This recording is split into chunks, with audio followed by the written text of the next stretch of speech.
మిమ్మల్ని చూస్తుంటే నల్లని చీకట్లో తెల్లని చందమామని చూసినట్టు మా హీరో అదే అంటాడు కదా. సో ఈరోజు ఆఫ్టర్నూన్ లంచ్ తినొద్దనా? 4 రోజులు తినరు, నెక్స్ట్ డైలాగ్స్ మీరు నేను తింటాను. So anyway looking gorgeous thank you. In black. Thank you Dev. Okay, you're also looking handsome. దానికోసం గ్యాప్ ఇచ్చారా? లేదు లేదు, నేను ఆల్రెడీ హ్యాండ్సమే, మీరు చెప్పడానికి గ్యాప్ ఇవ్వను నేను. ఎందుకంటే మీ సైడ్ నుంచి నేను ఎక్స్పెక్ట్ చేసేది ఒకటే, ఏంటి? ఇన్స్టాగ్రామ్ పోస్టులు. ఈ ఇంటర్వ్యూలో ఏమన్నా ఎక్స్పెక్ట్ చేస్తున్నారేమో? ఇంటర్వ్యూలో నాకు ఇంటర్వ్యూ చాలు, more than enough. So and Srinivas గారు, first of all congratulations. Thank you. నాకు ట్రైలర్ చాలా భయపడ్డా చూసి. సో ట్రైలర్ భయపెట్టారు. సో సినిమాని ఆడియన్స్ థియేటర్కి వెళ్ళి చూడటం లేదు ఈ మధ్యన. అవును. కానీ హారర్ ఎక్స్పీరియన్స్ చేయాలంటే థియేటర్ ఈస్ ద బెస్ట్ అవును అనమాట హారర్ ఫిల్మ్స్కి. So what kind of emotion we can expect in Tantra movie అంటే ఏం చెప్తారు? యాక్చువల్లీ థియేటర్కి వెళ్ళి చూడట్లేదు అన్నది కరెక్ట్ కాదండి. మనకి పొలిమేర 2 చూశారు, మసూద్ అని చూశారు, తర్వాత విరూపాక్ష చూస్తారు. సినిమా బాగుంటే ఆడియన్స్ చాలా బిగ్ హార్టెడ్ ఆడియన్స్ అండి, మన తెలుగు ఆడియన్స్ ఎస్పెషల్లీ. మీకు తెలిసే ఉంటుంది. సినిమా కొంచెం బాగుంది, ఎక్కింది అంటే ఇంకా ఎక్కడికో వాళ్ళు చాలా సపోర్ట్ చేస్తారు. సో మేము కూడా అలాంటి మ్యాజిక్ క్రియేట్ చేస్తామనే కాన్ఫిడెన్స్ ఉన్నామండి. బేసిక్గా నేను ఇప్పటి వరకు చూసిన హారర్ ఫిలిమ్స్తో కంపేర్ చేస్తే ఈ సినిమాలో కొత్త కొత్త తాంత్రిక విద్యలన్నీ ఇన్వాల్వ్ అయి ఉన్నాయి. మన తెలుగు ఆడియన్స్లో ఇంకో లక్షణం ఉంది, ఏదైనా హిట్ సినిమా వస్తే అది రెప్లికేట్ చేస్తారు బయట. ఇప్పుడు ఫర్ సపోజ్ పుష్ప వచ్చింది, వాళ్ళు ఏం చేశారు, గంధం స్మగ్లింగ్ చేశారు కొంతమంది. కేజీఎఫ్ చూసి కొంతమంది గోల్డ్ మైనింగ్ స్మగ్లింగ్ ఇవన్నీ స్టార్ట్ చేశారు. సో అలా మీ ఇలాంటివి చూసి బయట అలాంటివి రెప్లికేట్ చేస్తే చేయనివ్వండి, ఎవరి ఇష్టం. ఎంత సింపుల్ గా చెప్పారు.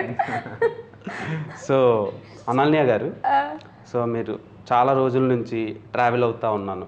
సో మీ ప్రొఫైల్ని అంటే మిమ్మల్ని ఫాలో అవుతున్నట్టే నేను చూసేది ఏంటంటే, ఫస్ట్ మీరు మల్లేశం మూవీ నుంచి ఇప్పటి వరకు చాలా ట్రాన్స్ఫర్మేషన్స్ వచ్చినాయి మీలో. హెయిర్ నుంచి కింద టాయ్ వరకు, హెడ్ నుంచి టాయ్ వరకు చాలా గుడ్ ఆర్ బట్ అన్నీ ఉన్నాయి. మిక్స్డ్ కాంప్లెక్స్ ఎమోషన్స్ చాలా ఉన్నాయి అందులో. ఎమోషన్సా? అంటే మాకు ఎమోషన్ ఫీల్ అవుతాం. ఓకే ఓకే, దానికి రీజన్ ఏంటి? మీరు లాస్ట్ 5 yearsలో మీరు ముందున్నట్టే ఉన్నారా? Open your Instagram once, I want to see. కొంచెం బియర్డ్ వచ్చింది అంతే. బియర్డ్ అవటమే కాదు, మీరు లాస్ట్ 5 years ఫొటోస్ చూసుకోండి, ఇప్పుడు చూసుకోండి, there is lot of change and it should come. ఎందుకంటే ఒక పర్సన్గా నువ్వు నేర్చుకుంటూ ఎవాల్వ్ అవుతూ వెళ్ళాలి. ఇప్పుడు మనం బీటెక్లో చేస్తున్నట్టు, బీటెక్లో ఉన్నప్పుడు లేకపోతే స్కూల్లో ఉన్నప్పుడు ఐబ్రోస్ హెయిర్ కట్ లాంటివి తెలియదు, తర్వాత 2 జెల్ వేసుకుని ఉంటాం స్కూల్లో, తర్వాత వెంటనే హెయిర్ కట్ అంటాము, ఐబ్రోస్ అంటాం. అలా మనము ఎవాల్వ్ అవుతూనే ఉండాలి లైఫ్లో. సో నేను అదే ఫాలో అయ్యాను అంతే. Be it looks or acting or script selection, everything. Instagram maintenance కూడా అనుకోవచ్చు. సో మీ ఎవాల్యుయేషన్ నాకు చాలా బాగా నచ్చింది. Thank you. And coming to Srinivas garu, so ఒక డైరెక్టర్ అవుదాం అనుకోవడం వేరు, డైరెక్టర్ అయ్యి ఎగ్జిక్యూట్ చేయడం వేరు. మధ్యలో ఒక యుద్ధం జరుగుద్ది, అది ఒక డైరెక్టర్కే తెలుస్తుంది. సో అంటే స్క్రిప్ట్ మీద, అదే పేపర్ మీద పెన్ పెట్టినప్పటి నుంచి థియేటర్లో ప్రివ్యూ వేసినంత వరకు ఒక మధ్యలో చాలా వరల్డ్ వార్ రేంజ్లో ఒక యుద్ధం జరుగుద్ది. అవునండి. సో మీ ఎమోషన్స్కి బయట ప్రొడక్షన్కి అన్నిటిని కంపేర్ చేసుకుంటే చాలా కష్టం అది ఒకటి బయటకు తీసుకురావడం. ఎలా అనిపించింది ఈ జర్నీ? కొంచెం ఛాలెంజింగ్గా ఉందండి జర్నీ. ప్రొడ్యూసర్స్ పట్టుకోవడం అంత ఈజీ కాదు ఫస్ట్ టైమర్స్కి. నేను ఆల్మోస్ట్ 52 ప్రొడ్యూసర్స్ పిచ్ చేశాను. 52nd మా నరేష్ గారు, అతను ఒక ఫస్ట్ టైం విన్నారు, చేస్తున్నా అన్నారు, నేను నమ్మలే. కానీ అతని అప్రోచ్, అతను వెంటనే అడిగారు అన్నమాట, బడ్జెట్స్ కనుక ఇదేంటి అని. మనకు సాఫ్ట్వేర్లో కంపెనీలో ఎవరు CEO ఎలా అడుగుతారో అలా అతను వరుసగా ఎక్సెల్ షీట్స్ అడుగుతున్నారు. నేను కూడా కొంచెం నేను బీటెక్ చేశాను, ఆ ప్రొఫెషనాలిటీ ఉంది, టక్టగా నేను కూడా నా దగ్గర ప్రిపేర్ చేసుకుని ఎక్సెల్ షీట్స్ ఇస్తూ ఉన్నాను. సో స్టోరీ విన్నాక ఓకే అన్నారు, ఈ డాక్యుమెంట్స్ ఇవన్నీ అడిగారు, ప్లాన్గా ఉన్నాం లేదని వెరిఫై చేశారు, టక్కన అయిపోయిందన్నమాట. సో ఈ 52 వాళ్ళకి పిచ్ చేయడం, వాళ్ళతో వాళ్ళు ఏంటంటే యాక్టర్స్ మేమే, క్యాష్ మేము చూసుకుంటాం, వాళ్ళు డిఫరెంట్ పర్స్పెక్టివ్లో ఉన్నారన్నమాట. ఒక మంచి ప్రొడ్యూసర్, నేను ఎదుగుతున్న ప్రొడ్యూసర్ కనబడలేదు నాకు.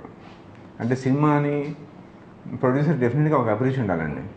సినిమా అంటే ఎవరో అమ్మాయిల కోసం చేస్తాను లేదంటే ఇంక దేనికో చేస్తానంటే వాళ్ళతో మనం ట్రావెల్ అయినా మంచి సినిమా రాదు. సో అలాంటి వాళ్ళ కోసం చూస్తూ ఉన్నాను నేను. కొందరు చేస్తాను, నాకైతే 15 కోట్ల ఆఫర్ వచ్చింది ఈ సినిమా. 3 crores హీరోయిన్ పెట్టుకుందాం అని చెప్పేసి. సో నాకేంటంటే ఫస్ట్ సినిమా బాగా రావాలి, మంచి హానెస్టీ కనబడాలి, వేరే ఇంటెన్షన్స్ ఉన్న వాళ్ళతో ట్రావెల్ అవ్వకూడదు అన్న. అంటే మీరు అనుకునే విజన్ ఎగ్జిక్యూట్ అవ్వాలి. అంటే ప్రొడ్యూసర్, యాక్టర్, టెక్నీషియన్స్ అందరికీ ఆ విజన్ ఎక్కాలి. అప్పుడు మనం మంచి అవుట్పుట్ తీసుకురాగలం. అందరికీ ఒకే గోల్ ఉంటే, అందరూ అలైన్ అయితేనే సినిమా మంచిగా వస్తుంది. డిఫరెంట్ గోల్స్ ఉంటే మళ్ళీ సినిమా ఇటు అవుతుంది. నాకు అలా అవ్వాలి లేదు. అందుకని ఫైనల్లీ అందరూ అలైన్ అయ్యారు. అలైన్ అవ్వడం కాదు, చాలా ఎఫర్ట్ పెట్టారు, వాళ్ళ బ్లడ్ అండ్ సోల్ పెట్టారు. సో మంచి ప్రోడక్ట్ అయిందండి.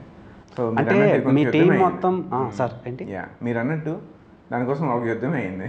మీ టీం మొత్తం బ్లడ్ అండ్ సోల్ పెట్టారు, కానీ ఈ మొక్కతే బ్యూటీ పెట్టింది. లేదు, బ్యూటీతో పాటు బ్లడ్ అండ్ సోల్ ఎవ్రీథింగ్ పెట్టాను. బేసిక్గా మా ఆడియన్స్కి మీ బ్యూటీ ఒకటే కనిపిస్తుంది కదా, బ్లడ్ అండ్ సోల్. లేదు, ఇవి కూడా కనిపించాలి. బికాజ్ నేను చాలా కష్టపడ్డాను. అంటే బీట్ కష్టపడ్డాను అంటే ఏదో గొప్పగా చెప్పట్లేదు. శ్రీనివాస్ గారు ఎలా అయితే ఒక ప్రొడ్యూసర్ని పట్టుకోవడానికి కష్టపడ్డారో, నేను కూడా అలా నాకు తగ్గ ఒక మంచి కథని, నేను చాలా స్టోరీస్ వింటూనే ఉన్నాను కదా, అలాంటి ఒక కథని నాకు సెట్ అయ్యే ఒక రోల్, లేకపోతే వర్సటాలిటీ చూపించేదానికి వచ్చి నేను ఇంతకుముందు చేసిన దానికి డిఫరెంట్గా చేయడానికి. సో అలా చేయడానికి నేను కూడా కొంచెం కష్టం పెట్టాను కాబట్టి బ్యూటీతో పాటు బ్లడ్ అండ్ స్వెట్ ఎవ్రీథింగ్ పెట్టాను నేను కూడా. ఎనీవే, ఒక 2 క్వశ్చన్లు ఉన్నాయి. మీరు బాటిల్ ఇసిరేయకూడదు, మైక్ తీసిన మొఖాన్ని కొట్టకూడదు, 2 అడుగుతా. కొట్టను అసలు. I'm very sweet girl and cute to. Thank you. So question ఏంటంటే, ఇప్పుడు వస్తున్న ఫీమేల్ యాక్టర్స్ ఏ క్యారెక్టర్ వచ్చినా చేసేద్దాం మనీ కోసం అని అనుకునే టైప్ ఆఫ్ ఉంటారు. మీరు అలా చేశారా, లేదంటే ఈ కథకి నేను సెట్ అవుతానని మీకు మనసుకు నిజంగా అనిపించి ఒప్పుకున్నారా ఈ స్టోరీ? యాక్చువల్లీ నాకు మీ క్వశ్చన్ తెలియకముందే ఆన్సర్ ఆల్రెడీ ఇచ్చాను. నేను చాలా స్టోరీస్ విన్నాను దీనికి ముందు కూడా. నాకు ఒక కైండ్ ఆఫ్ అంటే ఇప్పుడు ఒక కథ చెప్తున్నామంటే ఆ కథలో సిన్సియారిటీ ఉండాలి, ఆడియన్స్కి ఆ ఎమోషన్ కనెక్ట్ అవ్వాలి. That's the basic thing. So అలాంటి టైప్ ఆఫ్ కథ కోసం, అలాంటి టైప్ ఆఫ్ క్యారెక్టర్ కోసం నేను కూడా చాలా రోజులు వెయిట్ చేస్తున్నాను. నిజంగా మనీ కోసమో ఆర్ఎల్ చేయాలి అంటే ఆబ్వియస్గా this is not my choice. అంతే కదా, ఇప్పుడు చాలా ఫిల్మ్స్, చాలా ఆఫర్స్ వస్తూ ఉంటాయి, చేస్తాం కదా. ఇంత ఫీమేల్ ఓరియంటెడ్ చేయాల్సిన అవసరం అయితే లేదు. ఓకే, సో అనన్య నుంచి మేము క్యూట్నెస్తో పాటు కొంత రొమాంటిక్ యాంగిల్ని కూడా ఎక్స్పెక్ట్ చేస్తాం. అంటే we need more rom com entertainment from you. So ఈ సినిమాలో అలాంటి యాంగిల్ ఒక్క దగ్గరేనే ఉంటుందా? బేసికలీ ఫస్ట్ ఇది ఒక ఎమోషనల్ లవ్ స్టోరీ, దాని తర్వాతనే హారర్ స్టోరీ అని నేను చెప్తాను. మరి నాకు అర్థమైన దాంట్లో, నేను సినిమా చూసిన దాంట్లో నాకైతే అదే అనిపిస్తుంది. సో లవ్ స్టోరీ యాంగిల్స్ అన్నీ ఉంటాయని అనుకుంటున్నాను. యాక్చువల్లీ ఉన్నాయి, 2-3 సీన్స్ ఉన్నాయి మంచి. అయ్యో అలా కాదు, మంచి ఎమోషనల్ లవ్ స్టోరీలో మీరు ఎక్స్పెక్ట్ చేయని సీన్స్ ఉంటాయి. యాక్చువల్లీ హర్రర్ మూవీలో ప్రతి సీన్ హర్రర్ ఉంటే మజా ఉండదండి. సో ఏ మూవీ అయినా, హర్రర్ మూవీ అయినా, యాక్షన్ మూవీ అయినా, ఈవెన్ మీరు తీసుకున్న త్రిబుల్, బాహుబలి సినిమా చూసుకున్నా, డ్రామా ఉండి దానికి గ్రాండియర్ తర్వాత యాక్షన్ యాడ్ అవుతుంది. మెయిన్ సినిమాకి సోల్ అంటే డ్రామా. సో మాది కూడా ఒక మంచి ఎమోషనల్ డ్రామా అనమాట. మంచి లవ్ స్టోరీ, ఒక మదర్ సెంటిమెంట్ అన్నీ ఉన్నాయి. దానికి ఈ హర్రర్ అనేది ఒక నేపథ్యం. బేసిక్గా హర్రర్ అయినా టెర్రర్ అయినా మొదలయ్యేది లవ్ నుంచే అంటారు మీరు. అందరికీ లవేనండి ఫస్ట్. ఓకే, అది ఏదైనా వంకరగా జరగాలంటే దానికి రీజన్ లవ్ అంటున్నారు. మా మూవీ క్లైమాక్స్లో ఒక డైలాగ్ ఉంటుంది, అది మీరు ఇప్పుడు చెప్పిన పాయింట్కి కరెక్ట్గా సెట్ అవుతుంది. నేను ఇప్పుడు చెప్పను, బట్ చెప్తాను. ఓకే,